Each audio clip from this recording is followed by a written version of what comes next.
Appendicitis for most people means a simple keyhole surgery and recovery for a few days. My case, however, was a little different. In March 2018, my appendix burst, so I had to have open surgery, leaving me with a 9-inch scar. Yes, I did measure it. I had a lot of free time on my hands back then. I had to spend 17 days in hospital and then a further 8 weeks of not being able to do anything whilst I recovered. I had 2 surgeries, a week apart, so that the doctors could get rid of my appendix and the infection that was left in my body after my first surgery.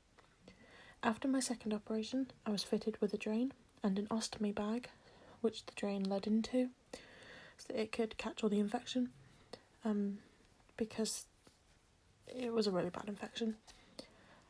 And they did that so I wouldn't have to have a third operation.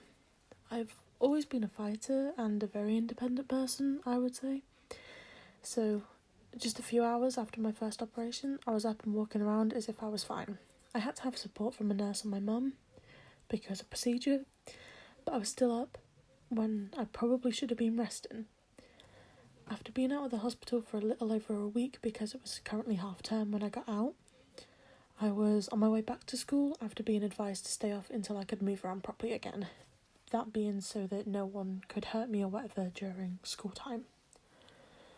I refused, and school made me sign a waiver so that I could attend school and that if anything happened to me, it was my fault for going back and whatever else. I was fine with that because I wanted my life to get back to normal after being away from normal life for so long. After my operations, I was really down. At first, I was really ashamed and I hated my scar because I thought it was hideous and I hated the fact that I had it. But recently I've learned to love it because without it, there's a high chance I wouldn't be here. And I now know that it's nothing to be ashamed of.